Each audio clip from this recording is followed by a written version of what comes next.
Welcome to another video. Today, our theme is Terror Alone at Night, an invitation to explore the creepiest stories and mysteries that surround the darkness when we are isolated. Get ready to feel the adrenaline coursing through your veins as we delve into tales and legends that will make you rethink being alone in the dark.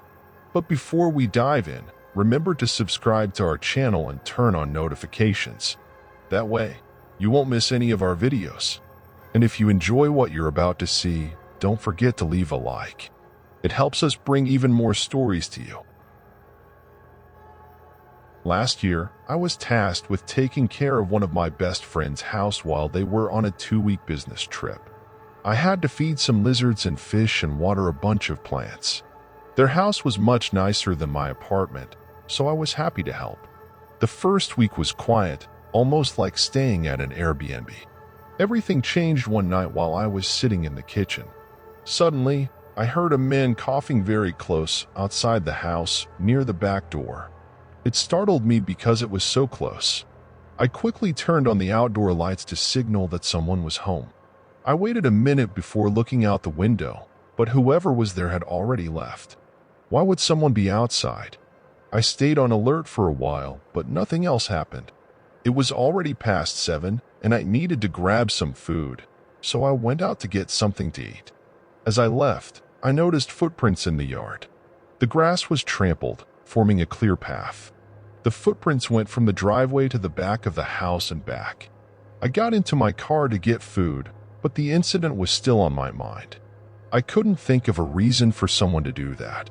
When I returned, I quickly searched for more footprints in the grass, but found nothing. I went inside and sat down to watch TV. After about an hour, I started getting sleepy, so I turned off the TV and went to bed, scrolling through my phone. That's when I heard someone outside again. The person was walking through the front yard, getting closer to the front door, and then heading towards the back door. I became more alert when I heard the back door being tampered with, as if someone was trying to open it. I went down a few steps and turned on the lights in the living room. The person stopped. I leaned over the railing and looked at the back door, but there was no one there anymore. For some reason, this terrified me even more. Seconds later, I saw shards of glass flying through the room and heard the sound of a window shattering. I couldn't see from where I was, so I ran to my room and locked the door. I heard footsteps and the sound of glass being trampled as they entered. It turned into chaos. It felt like they were knocking things over and breaking stuff. I called the police, but I was afraid they wouldn't arrive in time. After a minute of wreaking havoc downstairs, the intruder went upstairs and did the same. Then, he approached the room I was in. I tried to keep the door closed, but he started banging on it with something heavy. One of the door panels almost flew off, allowing him to reach the doorknob. The man entered.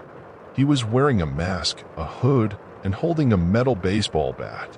I was in the corner of the room, holding back tears, as he looked at me with anger. But then, he started destroying the walls and furniture in the room, ignoring my presence. Afterward, he moved past me and went to the next guest room before finally going downstairs and leaving the house. I remained frozen in place until the police arrived. My friend came back the next day to deal with the situation. Basically, everything in the house was destroyed, but nothing was stolen. The police said it was probably someone known to my friend who had something against him, but he couldn't think of anyone. I tried to give a description of the man, but he was completely covered, so I couldn't help much. The most terrifying part was that the man completely ignored me, not feeling threatened by my presence. To this day, whoever it was never returned to my friend's house, and the motive remains a mystery. That week, my roommate was away, and I had the place all to myself. It was spring break, so my college classes were also suspended. With no plans and nothing to do, I enjoyed the solitude. On Monday, I was stuck indoors due to a massive storm ravaging our city, a common occurrence at that time of year but seeming to get worse with each new occurrence. The trees looked like they were about to be uprooted, and the house kept shaking and creaking incessantly. Knowing I wouldn't be able to sleep with the noise, I decided to stay up. I turned on the Xbox and started one of my games, playing for over an hour, probably until around 11 o'clock when the doorbell rang. I paused the game and got up, but then I remembered the storm. Who would be outside at that time? I went to the front door and looked through the peephole. I saw nothing. Opening the door, I was hit by the wind and rain, but there was no one around. I closed the door, thinking maybe the wind had triggered the doorbell. It seemed like an absurd idea, but what else could I think? I went back to my game, but only a few minutes later, I heard a loud crash in the backyard, with things falling and breaking. I immediately knew it was our patio furniture. I rushed to the back door. Everything was scattered across the yard, being tossed around by the wind. I quickly put on my shoes and went outside. I began pushing each piece of furniture against the back wall of the house. The wind was so strong that it sometimes hurt when the rain hit my face. I hurried as fast as I could until I saw someone. They were standing at the edge of the yard, watching me. I looked back for a moment, but then I grabbed the last piece of furniture and ran inside, escaping the rain. Drying myself off, I looked through the back door, but the person had disappeared. Between the doorbell and this mysterious figure, I started to get nervous. I sat in the living room, now just browsing on my phone, tired of being interrupted. After a while, I struggled to keep my eyes open and grabbed a blanket, lying down on the couch. I didn't want to go upstairs, and the storm seemed much louder up there. It took a while, but I eventually fell asleep. A few hours later, still in the middle of the night, I woke up to a gust of wind shaking the house. I threw the blanket aside and sat up, moving my feet to the floor as I prepared to check if the furniture was still outside. But when my feet touched the ground, they were wet. I woke up immediately. I looked down and saw a puddle of water next to the couch. Then I saw another and another, forming a trail on the floor. In the puddles, there were faint muddy footprints. I got up and ran to the corner of the room, my heart pounding. After a minute of hearing only the wind outside, I carefully followed the footprints. They went throughout the whole house, up and down the stairs. It was clear that they had come in through the back door, which I had stupidly forgotten to lock in my haste to get out of the rain. I locked it and grabbed my phone to call the police, but then it occurred to me, what if they were still inside the house? I stayed quiet and hid in the most secluded corner of the house to make the call. I waited in silence until the police arrived. They searched the house, seeing everything I had seen, but nothing more. They said it seemed like a personal attack since nothing was missing and it was clearly focused on my particular house. However, they had walked past me while I was asleep and apparently did nothing but watch me, which is extremely unsettling, but it doesn't make sense if they intended to harm me. After reflecting, I began to believe that the intruder had come from my roommate. They saw me, then looked around the whole house and left without doing anything at all. If it was a personal attack and my roommate had been there, things could have been much worse than they were. The incident happened last year when I was working at a gas station. Many people think that this kind of place is prone to strange occurrences, but when you work there, you never really expect something to happen to you. That night, it was raining, not very heavy, but enough to be uncomfortable to be outside without protection. With this weather, fewer people entered the convenience store to buy snacks or pay for gas and cash. My job was basically just being there. Occasionally, I would walk around the store to stretch my legs and stay awake, but most of the time, I was on my phone, scrolling through social media. Suddenly, I heard a strange noise from outside. It sounded like someone knocking on the glass door. I looked up from my phone and saw a figure standing in the rain. It was a man, his face hidden by the hood of his jacket. I waved, indicating that he could come in since the door wasn't locked. However, he didn't move, just kept knocking on the door as if he didn't see me. I walked to the door and opened it, greeting him. He didn't look at me, just walked straight in and went to the counter. It seemed almost comical how oblivious he was to everything. I went back behind the counter and he asked for a pack of cigarettes, paying in cash. Then he left. It was then that I realized there were no cars in the parking lot or near the gas pumps. The man walked to the road and continued walking along the shoulder in the rain as if nothing was wrong. It would have made more sense if he had bought a gallon of gas, assuming his car had run out of fuel or broken down on the road. But he only got the cigarettes and left. With nothing better to do, I spent the next hour thinking about it. It was such a strange situation. I didn't come to any sensible conclusion and ended up restocking some items to pass the time. While doing that, I heard someone knocking on the door again. I looked down the aisle and saw the same man outside. I walked to the door and opened it. "Are you okay?" I asked. He didn't respond. "You can use the phone if you need to," I offered, trying to help. "Down the road," he said. I peeked outside, but I didn't see anything in the distance. My gaze fell on a gas can next to one of the pumps. I pointed at it and said, "A help," realizing that he probably didn't speak much English. He said, "Sure," and walked with me to the pump. He handed me a credit card, and I started filling the can. The man stood behind me, as if trying to stay out of my line of sight, which made me uncomfortable. As soon as the can was filled, I handed it to him quickly and started walking back.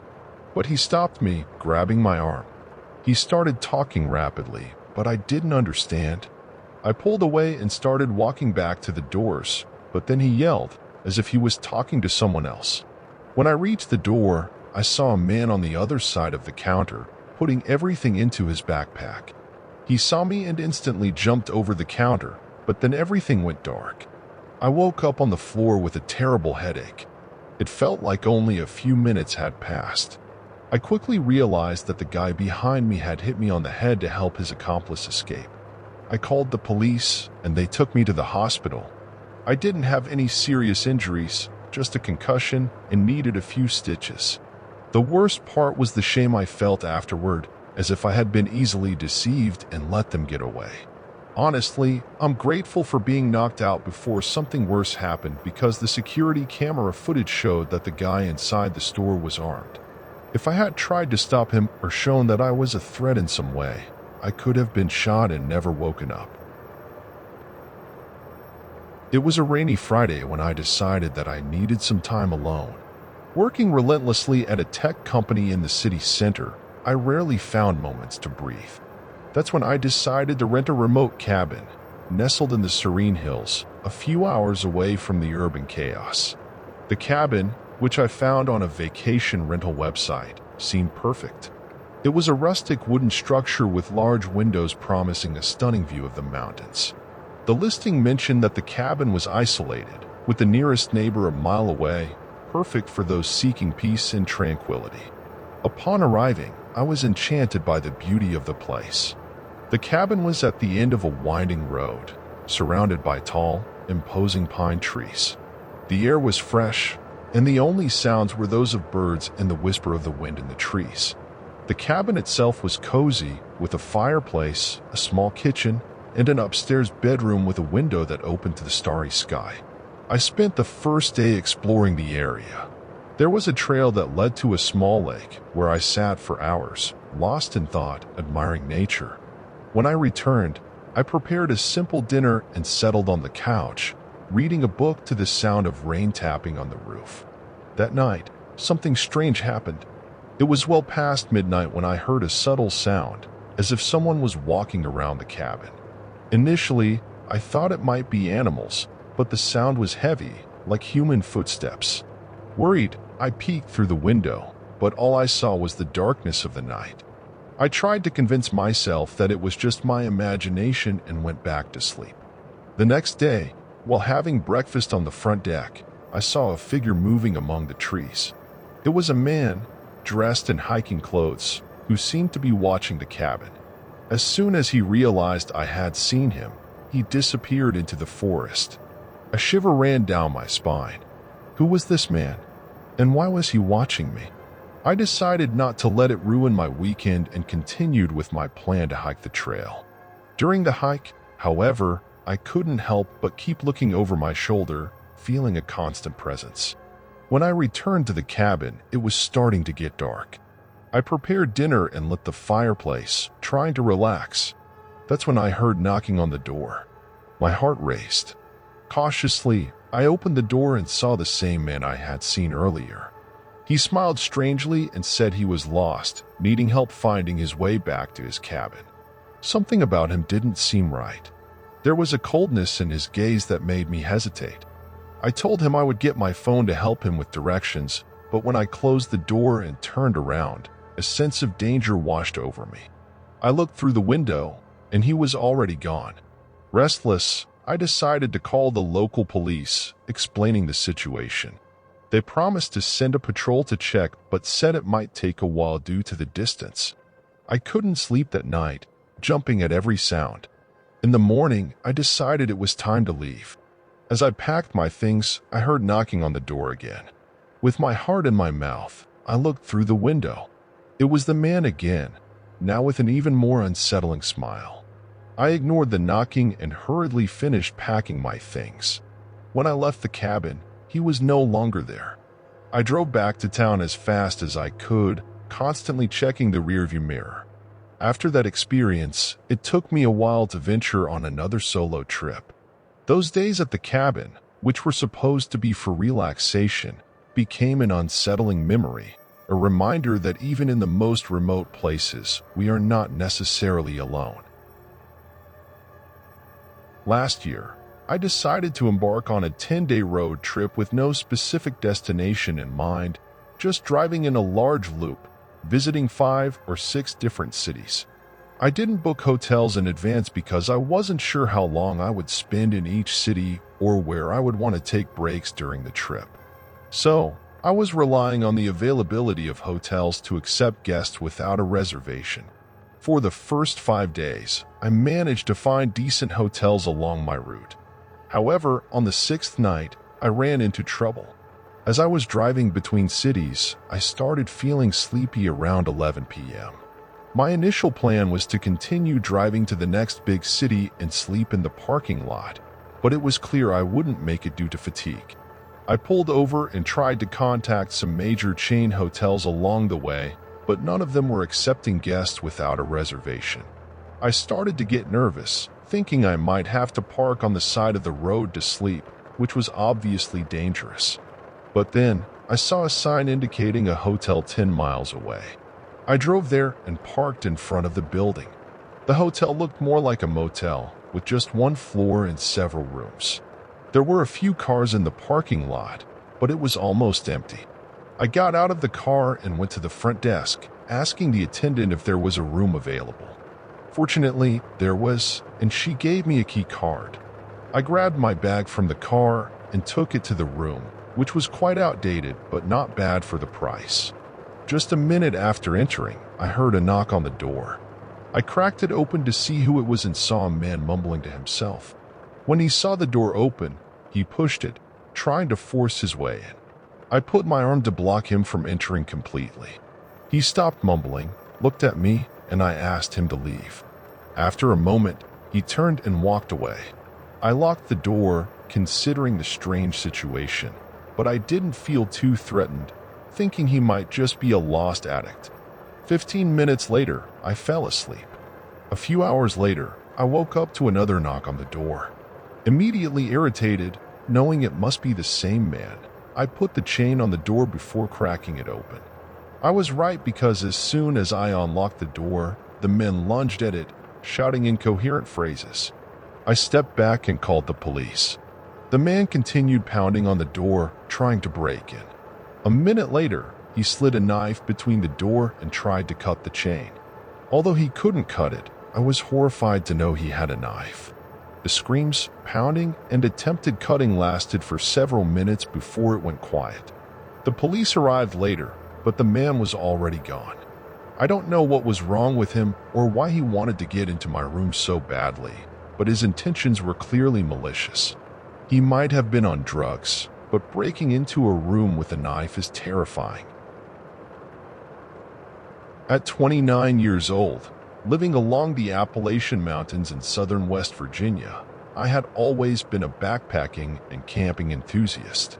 For years, I had explored different trails through the nearby mountains, usually accompanied by my best friend, who lived just a few miles from me. We annually planned a big fall hike, ranging from a few days to a whole week of backpacking and camping. In 2019, we planned to hike a trail crossing the mountain range to a small lake at the top of the mountains. However, in the days leading up to the trip, my friend had to cancel due to a work emergency. I had already taken the entire week off and was all set, so I decided to go alone. On Monday morning, I drove to a nearby starting point and began my journey. This wasn't your typical recreational trail. Backpacking trails had no defined paths, so you had to use maps, compasses, and landmarks to navigate. Typically, there would be a major landmark in the distance, like a specific rock formation, that you would head toward. I spent the first 2 days hiking toward a peak in the mountains. By nightfall on the second day, I had set up camp several hours away from reaching the peak.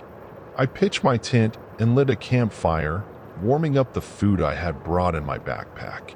It was already 8 p.m. when I lay down to rest and read, leaving the campfire burning with the intention of extinguishing it before sleep. 20 minutes later, I heard a loud snap of a breaking branch just behind my tent. My first thought was a black bear, possibly attracted by the food. But after stepping out and illuminating the tree line with my flashlight, I saw nothing.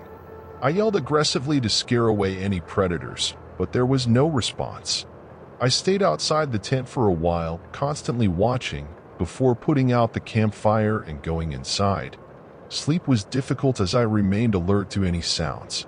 In the morning, I was surprised I had managed to sleep at all. I continued to reach the peak, and from there, it was a straight line to the lake. I moved quickly, trying to arrive before dark to avoid having to change campsites the next day. I arrived with about an hour to spare before sunset. The lake was beautiful, making the hike worth it. I walked around it, enjoying the scenery, and set up my tent and camp at the tree line by the lake. Sitting by the campfire, I kept turning around as I heard faint noises among the trees. It seemed like paranoia, but it was genuinely unsettling. It almost sounded like footsteps, but I knew there couldn't be anyone out there. It was already too dark to see beyond a few meters, so looking around was no longer an option. An hour later, I went into the tent and lay down. From time to time, I heard the footsteps again, so soft that I could hardly be sure of what they were. Eventually, I fell asleep. About an hour after falling asleep, I woke up to the sound of someone running away from my tent. I quickly got out, shining my flashlight in the direction of the footsteps. I saw the bare back of someone running in the distance. My heart raced. I looked down and saw footprints around my tent, as if someone had walked around it, inspecting the campsite. I tried to relight the campfire as quickly as possible to see better. I was terrified, with nowhere to go and no one to help. I spent the night by the campfire, alert, but I didn't see or hear anything more. In the morning, I took some photos of the lake and started my journey back.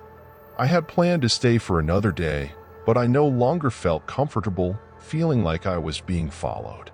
I made it back without further problems, but during the journey, I began to notice that several things were missing from my backpack. Small items like food and some tools. I always kept my backpack with me. Even today, I wonder if the person outside my tent that night actually entered and stole from my backpack while I slept. Just thinking about it sends shivers down my entire body. At the age of 31, I vividly recall an intriguing incident that happened when I was 29 in 2020. A friend, whom I'll call Stacy, informed me that an acquaintance of hers, Brienne, needed someone to take care of her dog while she and her husband traveled to California. Stacy knew that I did dog sitting through an app called Rover, which is a service for strangers, including dog walking and pet sitting. Needing the money, I accepted the offer, $200 to take care of the dog for 5 days. It seemed perfect. A week before the job, Brienne showed me her house and introduced me to her massive husky, Bear. He was a big and slightly overweight dog, but absolutely lovable. Brienne said I could help myself to anything in the house and explained that the front door had a numerical code lock system, which seemed quite secure. Friday came, and I started the dog-sitting job right after Brienne and her husband left for California. The first 2 days went smoothly. I worked in the afternoon, came back to feed Bear on my break, and in the evening, I took him for car rides. I stayed up late watching movies, with Bear sleeping by my side. On Monday night, after work, I heard a knock on the door. Through the peephole, I saw a man dressed in black attire that looked like a security guard uniform. I opened the door to see what he wanted. "Hello, I'm looking for a George," he said. I replied that there was no George here, that I was taking care of a friend's dog. He asked how long I would be staying, and without much thought, I said until Wednesday. He apologized and left. It left me feeling a bit uneasy, so I locked the door and told Brienne, who didn't seem too concerned. On Wednesday at midnight, while lying in bed, I got up to check if the door was locked. Thankfully, it was, but I still felt an odd vibe. I went back to sleep, but I woke up at 3:05 in the morning to Bear barking furiously. Terrified, I thought someone had broken into the house. I went to the living room and saw Bear growling and barking at the front door. Looking through the peephole, I saw the same man from the other night, now accompanied by another, both wearing security guard uniforms. I didn't open the door this time. Two unknown men dressed as security guards at 1 a.m. seemed suspicious. I made sure all the doors were locked. When I saw they had left, I quickly opened the door but didn't see any security vehicles nearby. I thanked Bear for barking. I think it scared them off. I went back inside, went to bed, and fell asleep. I didn't tell Brienne as she was in California. I stayed one more night, but after that experience, I haven't done dog sitting since. To this day, I don't know who those men were or what they wanted. And so, as the first light of dawn begins to dissipate the shadows of the night, we come to the end of another video. We hope you've enjoyed this journey, and perhaps some of these stories will stay with you into the night. Before we bid you farewell, we want to remind you to subscribe to the channel if you haven't already. That way, you'll continue to be part of our daily videos. And don't forget to leave that like to show your support. We appreciate you being with us until the end, and remember, it will always be a pleasure to be here with you.